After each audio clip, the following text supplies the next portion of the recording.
हमारे हर तरफ एक दौड़ लगी हुई है और हर कोई इस दौड़ में एक दूसरे से आगे निकलने की कोशिश में लगा हुआ है। ये दौड़ है पैसा कमाने की।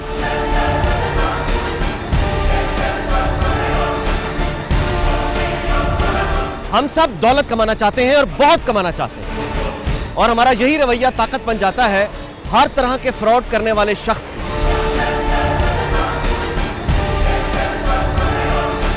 हमें कोई भी शातिर बाजीगर ज्यादा मुनाफे की झूठी सच्ची कहानियां सुनाता है और नतीजे में हम अपनी जमा पूंजी से भी महरूम हो जाते हैं।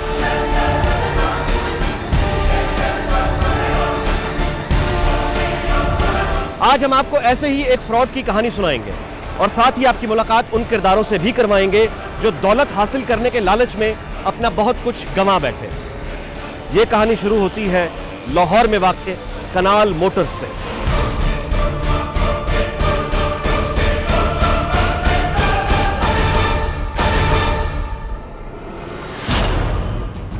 कैनाल मोटर्स कंपनी नई लोकल और इंपोर्टेड गाड़ियों में डील करती थी, जो 27 सितंबर 2005 को सरकारी तौर पर कंपनी के तौर पर रजिस्टर्ड हुई। इस कंपनी का चीफ एग्जीक्यूटिव राना कैसर नजीर था। यह कंपनी मुख्तलिफ लोकल और इंपोर्टेड कारों की बुकिंग के नाम पर लोगों से पैसे लेती थी, मगर मुकर्ररा तारीख पर कार डिलीवरी की बजाय बुकिंग करवाने वालों को ओन के नाम पर मुनाफे का झांसा देकर कुछ रुपए दे देते और इसकी असल रकम दोबारा नई कार की बुकिंग के लिए इस्तेमाल कर लेते। 2005 से 2009 के शुरू तक ये सिलसिला ऐसे ही चलता रहा। राना कैसर नजीर और उसकी टीम, जिसमें मोहसिन अब्बासी, अली अय्याज सरवर, हाफिज उस्मान यूसुफ, आमिना कैसर शामिल थे, निहायत ही महारत के साथ लोगों से कार बुकिंग के नाम पर पैसे बटोरते रहे और ओन के नाम पर लोगों को कुछ रुपए देकर बेवकूफ बनाते रहे और अक्सर मुतासरीन मुनाफे के लालच में उन लोगों के हाथों बेवकूफ दर बेवकूफ बनते रहे।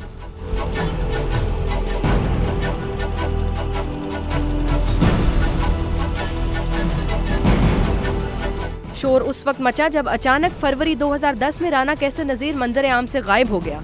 सैकड़ों लोगों की करोड़ों रुपए की इन्वेस्टमेंट डूब गई।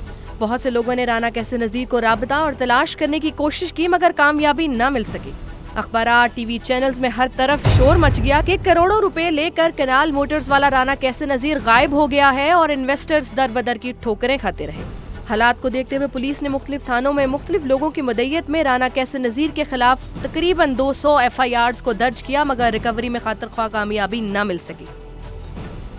लोगों का एहतजाज मजीद बुलंद हुआ तो नैब हरकत में आई और अप्रैल 2010 में इस हवाले से बाकायदा रेफरेंस का इंदराज करके तफ्तीश शुरू की, जो आज तक जारी है।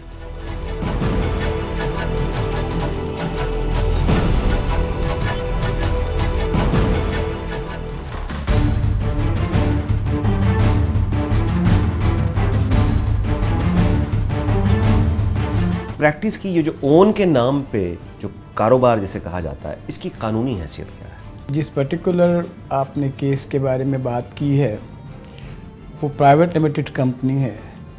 प्राइवेट लिमिटेड कंपनी एक ख़ास ऑर्डिनेंस, जिसको कंपनी ऑर्डिनेंस 1984 कहते हैं, उसके तहत वो इनकॉर्पोरेट होती है और उसमें कैटेगरिकली ये मेंशन है कि कोई प्राइवेट लिमिटेड कंपनी किसी भी बंदे से, किसी भी फर्द से इन्वेस्टमेंट के नाम पे कोई पैसा नहीं ले सकती। अगर वो इन्वेस्टमेंट के नाम पे पैसा उसने लिया है तो वो सब का सब गैर कानूनी तस्वुर होगा जी।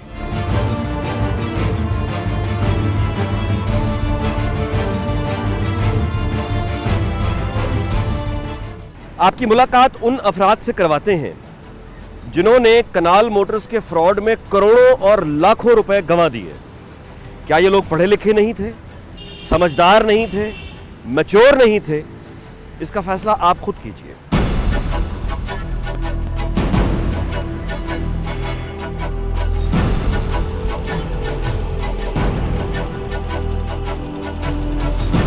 आपकी इन्वेस्टमेंट कितनी थी? मेरी तकरीबन 3 करोड़ के करीब थी। उनमें से कुछ रिकवर हुआ अभी तक? नहीं, अभी तक कुछ नहीं। गाड़ी ओन करने का जो बिजनेस है, क्या ये लीगल है? इस पे सच्ची बात है, मैं इसको एज अ बिजनेस लेता हूँ। अच्छा, ये बिजनेस है। मैं आपको एक्सप्लेन करता हूँ। जी, पहली बात तो ये कि प्राइवेट लिमिटेड कंपनी कनाल मोटर्स के पास कभी ये परमिशन नहीं थी कि वो लोगों से पैसा इनवाइट करता। It was illegal. Private limited company को ये इजाज़त होती ही नहीं है, ये पब्लिक लिमिटेड कंपनी, प्रोसीजर बिल्कुल डिफरेंट है। आप एक पढ़े लिखे आदमी हैं, आपने प्राइवेट लिमिटेड कंपनी को इतनी ह्यूज पैसा दे दिया बगैर किसी ऐसे इन्वेस्टिगेशन के। नंबर 1, उस वक्त तो ये पता ही नहीं था कि ये प्राइवेट लिमिटेड कंपनी है। आप 3 करोड़ रुपए दे रहे हैं। अब हमने आहिस्ता आहिस्ता दिया। ये क्या हुआ, इसको आहिस्ता, ये नहीं कि यकमुश्त मैंने दे दिया। कि हमें ये कभी वो नहीं कहता था कि ये ऑन है, वो कहता था कि ये मैं प्रॉफिट में बेचता हूँ, गाड़ियाँ ला के प्रॉफिट में बेचता हूँ। मतलब साहब आपने सोचा नहीं कि एक 0 मीटर जो गाड़ी की फैक्ट्री प्राइस है, उसकी एक प्राइस फिक्स है, मैं क्यों उसको मजीद प्रॉफिट, यानी एक प्राइवेट आदमी को मजीद प्रॉफिट में क्यों दूंगा? देखिए, अनलेस एंड अंटिल मैं मजबूर हूँ। टू बी ऑनेस्ट, ज़ख़ीरानंदोज़ी और क्या होती है? टू बी ऑनेस्ट, मैंने कभी इसकी तरफ सीधी बातें गौर ही नहीं किया। इसकी कानूनी हैसियत क्या है? कानूनी इसकी कोई हैसियत नहीं है। ये कोई जस्टिफिकेशन नहीं है। इजीली पैसा मिल जाए तो ऐसे में आप भी इन्वेस्ट करेंगे। This is a human nature. क्या ये लफ्ज़ दुरुस्त होगा, लालच? बिल्कुल सही होगा।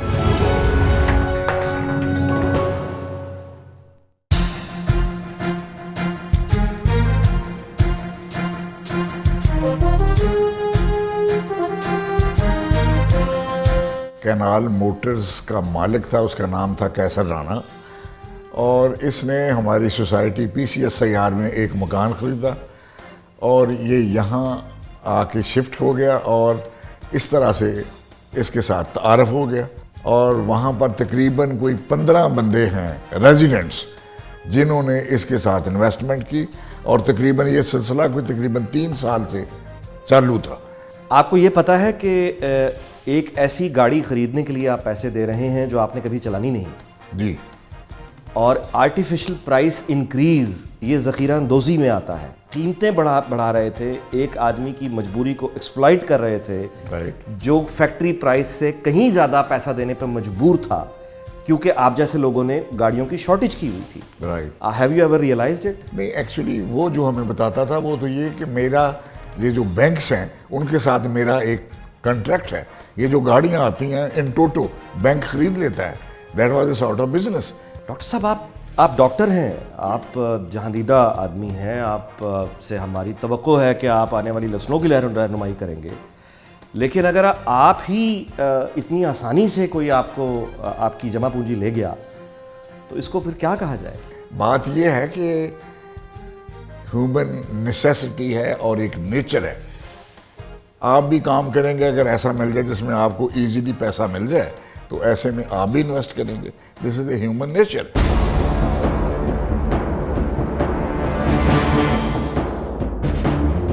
उसने कहा जी कि अगर आप चाहें तो ये गाड़ी बुक, इस तरह ही गाड़ी बुक करवा सकते हैं और वो गाड़ियाँ आप बुक करवाएंगे, इस पर जो प्रॉफिट मिला करेगा, आप चाहें तो गाड़ी ले लें, चाहें तो आप उस गाड़ी को लेकर सेल कर दें या फिर हम उसको सेल कर देंगे और आपको प्रॉफिट हम दे दिया करेंगे आफ्टर डिडक्टिंग 10% मार्जिन। अच्छा, ये बताइएगा कि आपकी कितनी इन्वेस्टमेंट है?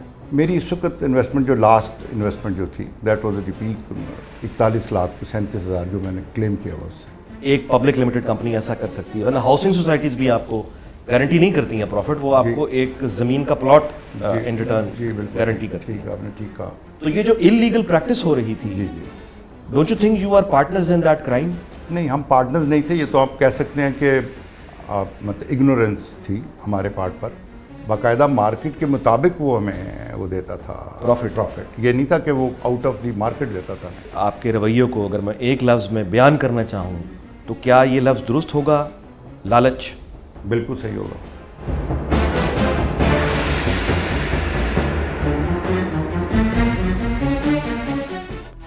सबसे पहले Waqas Ahmed Khan assistant director NAB ने 1 साल तक इस रेफरेंस की तफ्तीश की।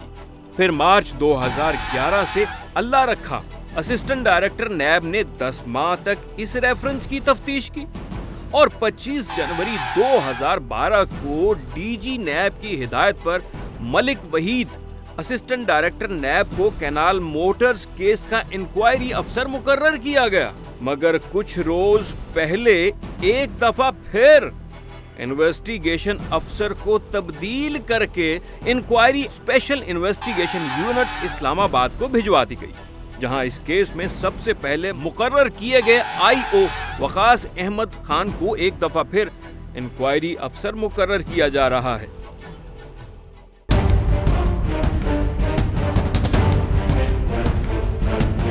ये एक मेरे कुलीग थे, वो भी इन्वेस्टमेंट करते थे इसमें, उन्हीं की वजह से ये शुरू हो गया।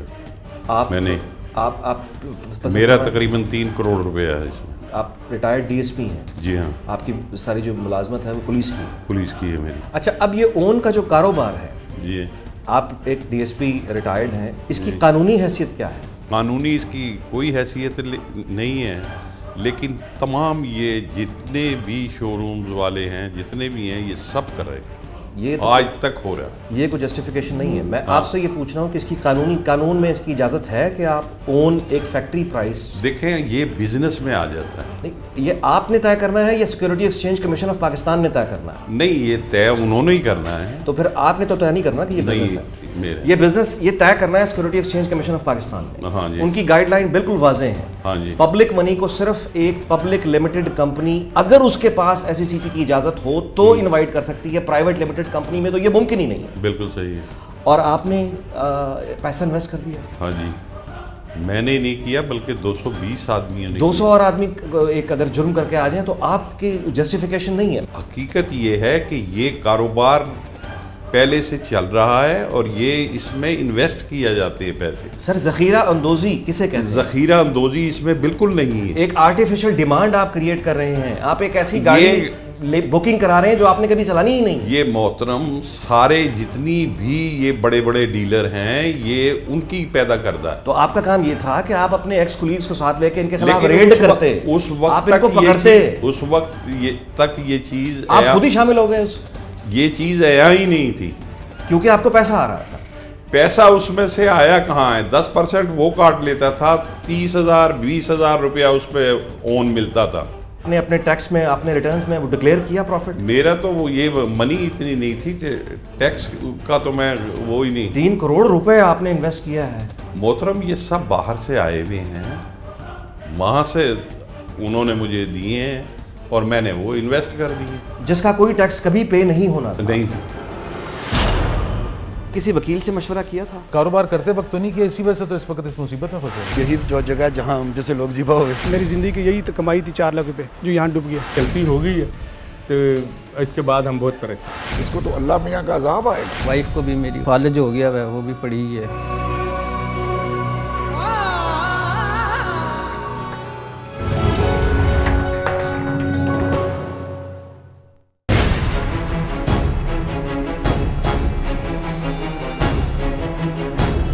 आपका जो इन्वेस्टमेंट है ये आपने एकदम की या ग्रेजुअली आप बढ़ाते चले? मेरा मैक्सिमम इन्वेस्टमेंट जो थी वो 2009 में थी। शायद इससे पहले तो 1-1.5-2 करोड़ रुपए से ज़्यादा की कभी नहीं हुई। जो मेन जिसके बिहाफ पे इंडस मोटर कंपनी के बिहाफ पे पेमेंट ले रहे थे, या ये पेमेंट आप इंडस मोटर कंपनी को कर रहे थे? उनको नहीं करे, उनके बिहाफ पे ये ले रहे थे, बट रसीद हमें तो ये उनके बिहाफ पे काम कर रहा है? ये उन्हीं के बिहाफ पे काम करता है कि जी मैंने इंडस को पैसे देनी। हम ये तो नहीं कह रहे थे कि आप अपने नाम पे बुक करवाएं। आपको जो रसीदें इशू हुई क्या वो इंडस मोटर्स? जी, वो इंडस मोटर्स की नहीं थी, वो केनाल मोटर्स की थी, बट वो इंडस मोटर्स के बिहाफ पे हमसे सारी पेमेंट्स। आपने किसी वकील से मशवरा किया था? जी नहीं, कारोबार करते वक्त तो नहीं किया, इसी वजह से तो इस वक्त इस मुसीबत में फंसे हैं।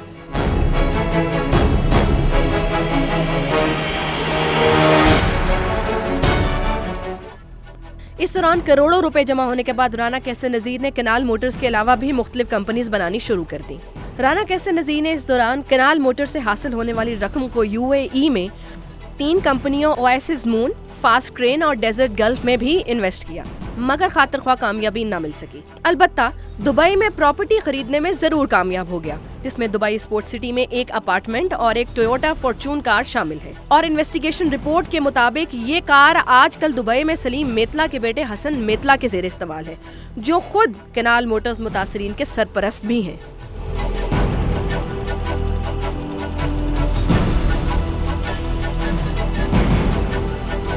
वक्त आ गया है कि आपकी मुलाकात इस दास्तान के उन किरदारों से करवाई जाए जिन्होंने लालच के हाथों अपना सब कुछ गंवा दिया और आज इबरत का निशान बने बैठे हैं।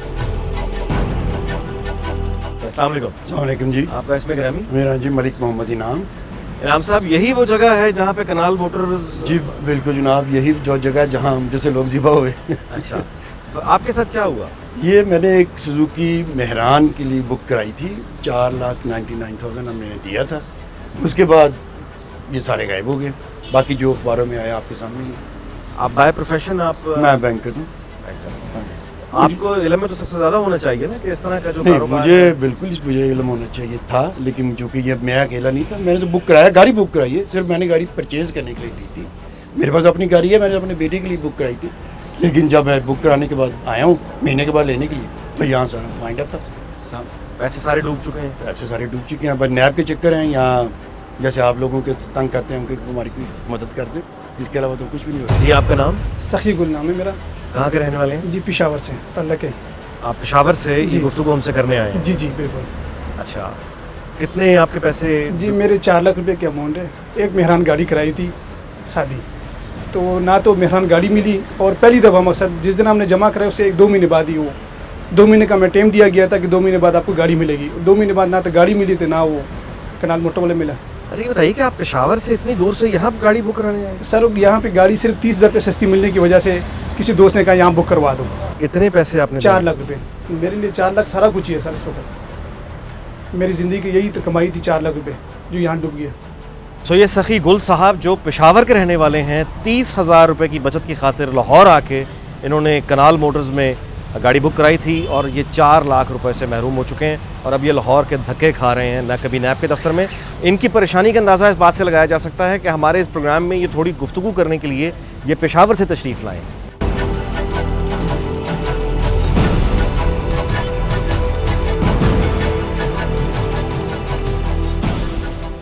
अंदर रखा हुआ अदालतों ने, इसको तो अल्लाह मियाँ का अजाब आएगा।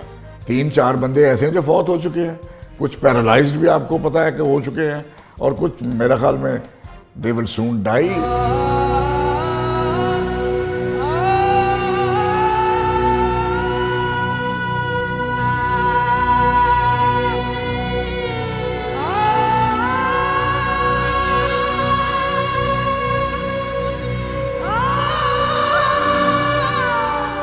मैं रिटायर्ड बैंक ऑफिसर हूँ, तो हमारे काफ़ी सीनियर मेंबर ने उस इन्वेस्टमेंट की थी। उधर गाड़ियाँ बुक करता था वो, तो ओन देता था वो छोटी गाड़ी पर 50,000 के करीब। तो मैंने भी इस तरह देख के मैंने भी अपना एक मकान बेच के अपना जो मैंने बैंक से लोन लेके लिया हुआ था बनाया था, तो वो मैंने बेच के वो 48 लाख के करीब इन्वेस्टमेंट मैंने कर दी थी। बैंक से जो आपने लोन लिया था, ये आपने कब तक इसकी किस्तें अदा की? 36 साल उसकी किस्तें देता रहा हूँ घर की। तो अब कि वाइफ को भी मेरी वो फालज हो गया है, वो भी पड़ी ही है, तो बस अकेला ही हूँ मैं।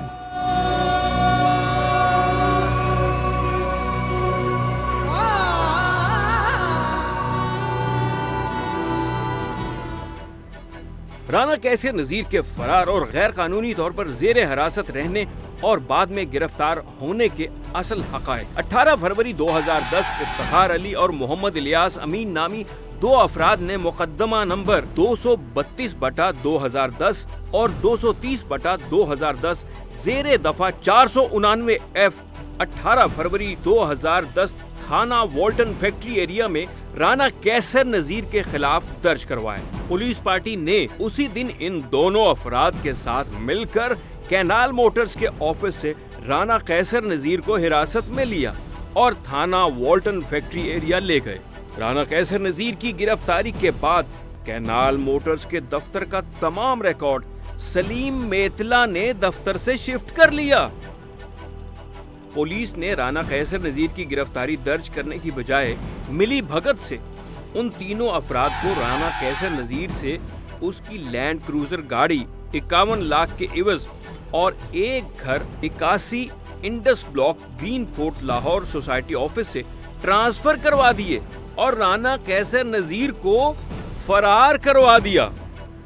इस तमाम मामले में उस वक्त के SP operation cantt Ghulam Azfar, SP investigation cantt Umar Saeed और उस वक्त के एसएचओ थाना फैक्ट्री एरिया और इंचार्ज इन्वेस्टिगेशन शामिल हैं। और आज तक इस मामले में पुलिस के आला अफसरान ने इन मुलव्विस अफसरान के खिलाफ कोई कार्रवाई नहीं की।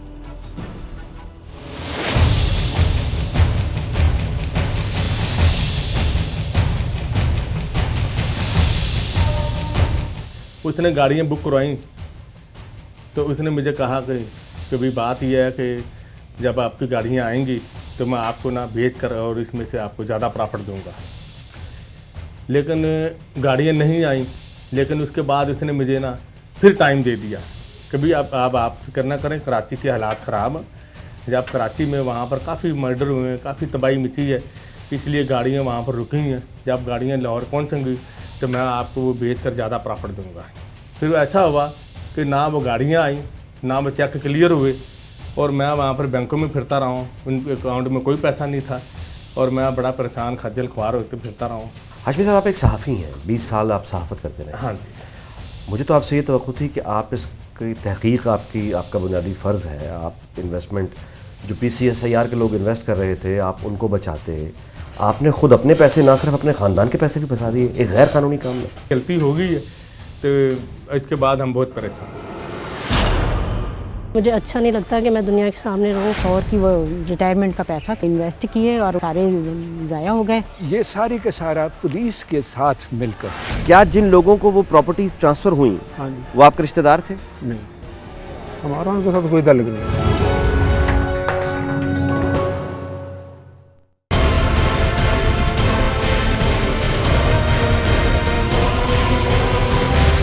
राना कैसर को मैं जानता हूँ उस वक़्त से जब वो इस सोसाइटी में पहली दफ़ा शिफ्ट किया। पेरेंटली अगर देखा जाए, मस्जिद में नमाज़ पढ़नी, हर वक़्त इस्लाम की बातें करनी, और देखने से कोई ये सोच भी नहीं सकता था कि इसके अंदर कोई फ्रॉड करने का कोई एम्बिशन है या ये फ्रॉड कर सकता है। 1.2 बिलियन रुपीस का कभी भी कोई इस स्केल का फ्रॉड अकेला नहीं कर सकता बग़ैर इदारों की कनाइवेंस के। इदारों से मुराद मेरी है पुलिस,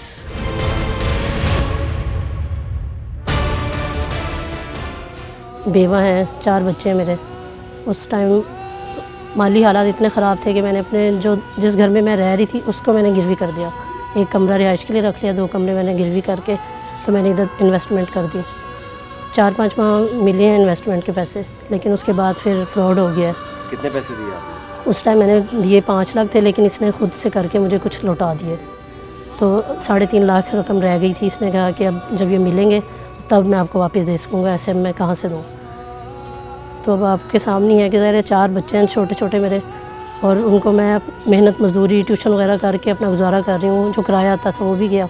अब आप एक कमरे में 4 बच्चों के साथ? हाँ जी। यानी कि मुझे अच्छा नहीं लगता कि मैं दुनिया के सामने रहूं कि शुक्र है अल्लाह की ज़ात है देने वाली, लेकिन किसी के आगे मैं हाथ नहीं फैला सकती।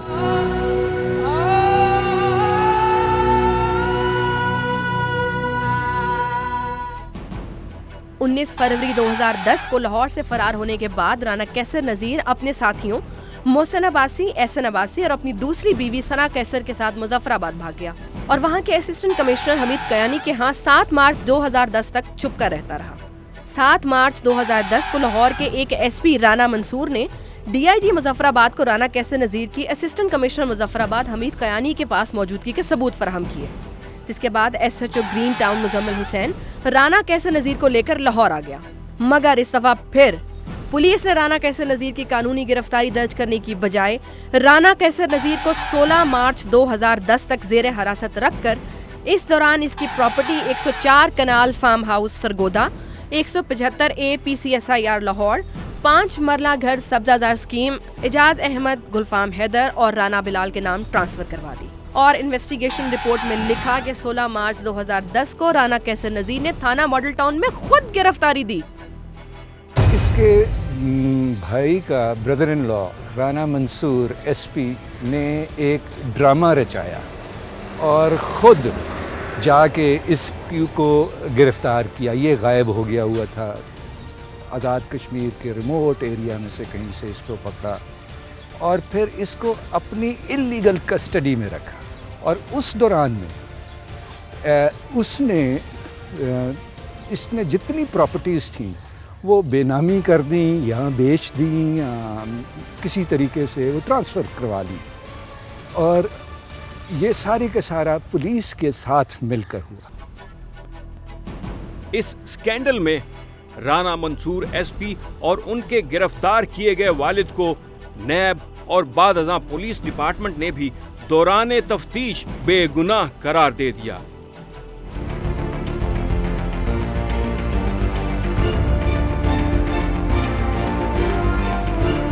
राना साहब, आप कनाल मोटर्स का केस में आपकी जो हैसियत बड़ी दिलचस्प नज़र आती है। जी, पहले आप मदई नज़र पहले आते हैं, मदई मैं, फिर उसके बाद आप मुलजिम नामजद हो हाँ जाते जी। हैं, फिर आप जेल आपको 1 साल की आपने काटी। हाँ जी। अच्छा, उसके बाद अब आप फिर मदई बन गए। जी, फिर मैं मदई बन गया। तो ये इसको how would you explain that? Pressurise करना शुरू किया कैसर को कि भाई पैसे हमारे वापस दो। अभी ये जो आसिफ खान, सलीम, मैतला, ये बार बार मुझे कहते थे आप पैसे ना लें इससे, हम भी इससे पैसे नहीं ले रहे, आप इस तरह करें कि इसके साथ को मंथली हम कर लेते हैं। मेरे खिलाफ बनाने की फ़ज़ा कोशिश की डीएसपी ने कि नहीं जी, ये राना मंसूर, ये अनवर खान, ये इनकी कंपनी इन्होंने रजिस्टर की हुई है, दरअसल पैसा सारा इन्होंने इसमें ट्रांसफ़र किया है, तो सारा पैसा इनके पास ही है। अभी उसमें ये 8-10 कंपनियां हैं जो रजिस्टर करी हैं, इसने कराई हैं, इसमें यही हैं, मेन किरदार राना कैसर दिए, ये उन सारी कंपनियों में डायरेक्टर भी है। और वो उन्होंने जब ट्रेस किया कि ये पैसा कनाल मोटर का इन कंपनियों में गया है। जब राना कैसर नज़ीर को उठाया गया है कश्मीर से, मुजफ्फराबाद से, जी, और लाहौर लाया गया, जी, उस अरसे में जो गिरफ्तारी में कोई बीच में 1 हफ्ता हाँ जी, तकरीबन वो मिसिंग रहा, और उस दौरान कुछ प्रॉपर्टीज़ ट्रांसफ़र हुई। क्या जिन लोगों को वो प्रॉपर्टीज़ ट्रांसफ़र हुई, हाँ जी, वो आपके रिश्तेदार थे? नहीं, हमारा उनके साथ कोई ताल्लुक नहीं। जिन लोगों को प्रॉपर्टीज़ ट्रांसफ़र हुई आप उनको जानते थे? जी, मैं तो नहीं। और कि वो रिटायरमेंट का पैसा था, वो मैंने इन्वेस्ट किए और वो सारे ज़ाया हो गए, घर में मसाइल बढ़ गए, कर्ज़े चढ़ गए, परेशानी हो गई है इतनी कि बहुत ज़्यादा मैं बता नहीं सकती आपको। अभी ये है कि बैठे इंतज़ार में कब इंसाफ हो, कब हमारे पैसे हमें वापस हों।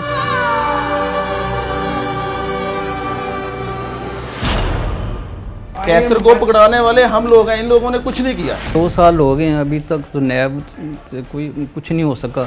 2 साल तो गुजर गए, अभी तक कुछ हुआ ही नहीं। इन धोखेबाज मदारियों की ताकत हमारे लालच में छुपी है।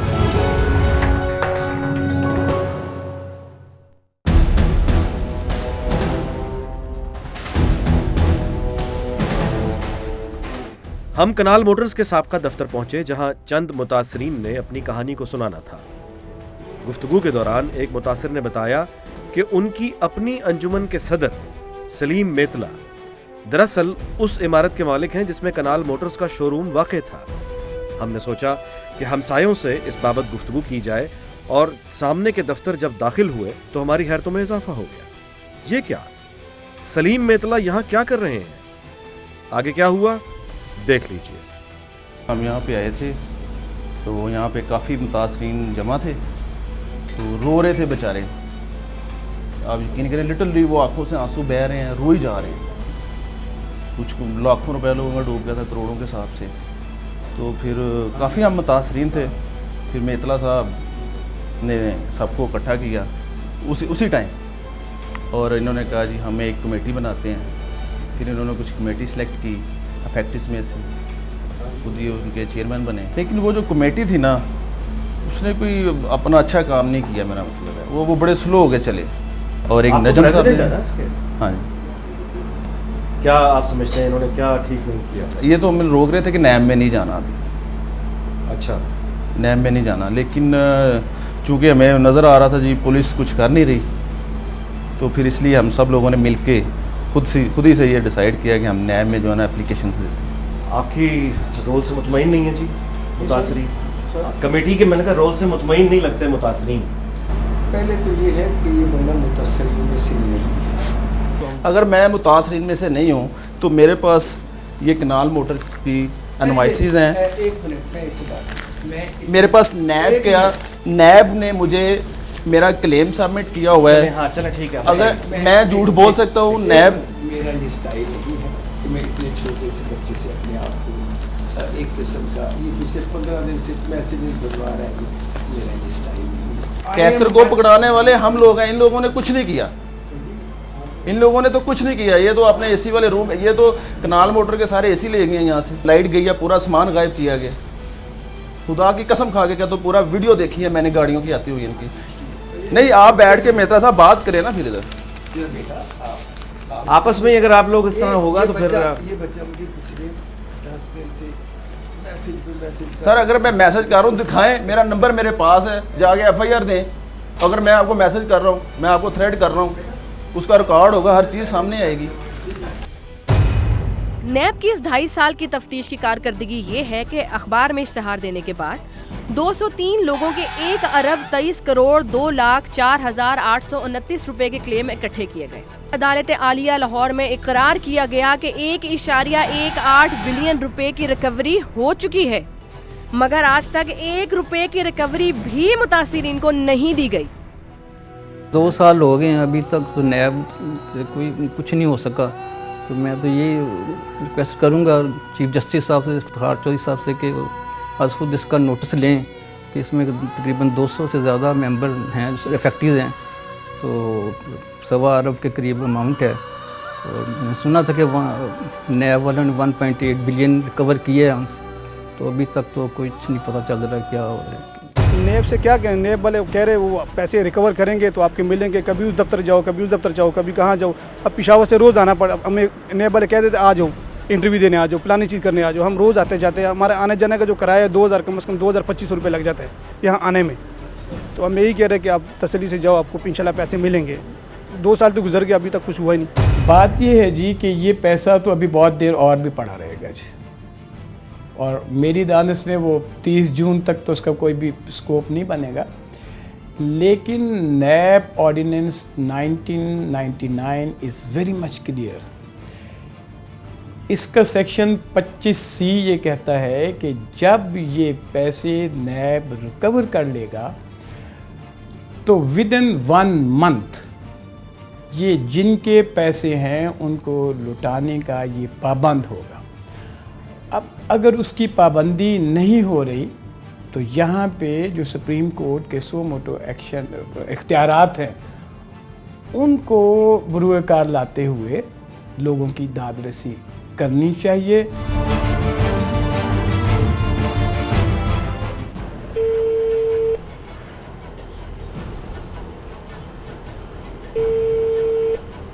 जी अस्सलाम वालेकुम, मैं अनीक नाजी बात कर रहा हूँ जो दुनिया टीवी से बात कर रहा हूँ। यार बताएं कि अपना डीजी साहब बैठे हैं, मेरी बात करा देंगे? कोई और नंबर जिस पर रब्ता हो सके, कब तक आ जाएंगे? क्या मिलना चाह रहे हैं या सिर्फ बात करना चाह रहे हैं? बात करना चाह रहा हूँ। तो मैं आधे तो मैं कार बैक चलाता हूँ मेरा। अच्छा, ये नंबर आपके पास आ गया मेरा? जी बिल्कुल आ गया सर। नुमान मुश्ताक साहब से बात हो सकती है? जी सर, मैं 1 मिनट होल्ड कर। डायरेक्टर है हमारे, वो कितना बंदे हैं? 37510। जी किनका जी? 37510। जी किसका नंबर दे रहे हैं आप मुझे? ये हमारे डायरेक्टर जो आपको डील करते हैं ना मीडिया वगैरह को। जी जी, अतीकुर रहमान साहब है। अतीकुर रहमान साहब, थैंक यू। अस्सलाम वालेकुम जी, अतीकुर रहमान साहब से बात हो सकती है जी? जी कौन सा बात करेंगे? अनीक नाजी बात कर रहा हूँ दुनिया न्यूज़ से। जी सर, 1 मिनट होल्ड करें, मैं चेक करता हूँ सर। सर वो साथ तो मीटिंग में है। अच्छा जी, मेरा नंबर आपके पास? थैंक यू जी। हमने जी कॉल किया मलक वहीद साहब को, असिस्टेंट डायरेक्टर नैब, जो IO हैं कनाल मोटर्स के। इस वक्त इन्होंने फ़ोन नहीं उठाया। DG नैब साहब को फ़ोन किया, वो कॉन्फ्रेंस रूम में हैं, गुफ्तगू हमारे पास रिकॉर्ड है। उसके बाद हमें एडवाइस किया गया कि हम नुमान मुश्ताक साहब से रब्ता करें। नुमान मुश्ताक साहब से रब्ता किया। उसके बाद एडवाइस किया गया कि मीडिया को अतीकुर रहमान साहब डील करते हैं, अतीकुर रहमान साहब से रब्ता किया गया। अब हम इंतज़ार करेंगे इनकी कॉल का, हम इनसे वक्त ले सकें और इनसे इनकी पोजीशन पूछ सकें, और इन केस अगर कॉल वापस नहीं आती तो हम अपना फ़र्ज़ अदा कर चुके। नैब की फ़र्ज़ शनासी आपके सामने है। 5 दिन गुजर चुके हैं, किसी की कॉल वापस नहीं आई, जबकि नाम और नंबर दुनिया टीवी के हवाले के साथ छोड़ चुका था। इस सारे स्कैंडल की तफ्तीशी रिपोर्ट देखकर 2 सवाल जहन में आते हैं। नंबर 1, पुलिस डिपार्टमेंट ने एसपी उमर सईद, एसपी गुलाम असफर, उस वक्त के एसएचओ थाना Walton factory area, incharge investigation factory area, उस वक्त के SHO Green town Muzammil Hussain और इंस्पेक्टर अजहर साकिब के खिलाफ महकमाना कार्रवाई अभी तक क्यों नहीं की? और सवाल ये भी है कि नैब ने क्यों अब तक मुतासिरीन को रकूम वापस नहीं की? तो आपने देखा किस तरह एक फर्द ने चंद लोगों को साथ मिलाकर कितने इंसानों को उनके असासों से महरूम कर दिया। जो ताकतवर थे वो इस फ्रॉड का शिकार होने के बावजूद अपना पैसा लेकर साइड पे हो गए और कमजोर आज तक एड़ियां रगड़ रहे हैं। यह कहानी तो आपने देख ली, मगर सवाल यह पैदा होता है कि हमारे माशरे में डबल शाह और राना कैसर जैसे लोग आखिर क्यों कामयाब होते हैं? और इसका जवाब बहुत सादा है। इन धोखेबाज मदारियों की ताकत हमारे लालच में छुपी है। अगर हम अपना लालच कम कर दें तो ये धोखेबाज मदारी अपनी ताकत से महरूम हो जाएंगे।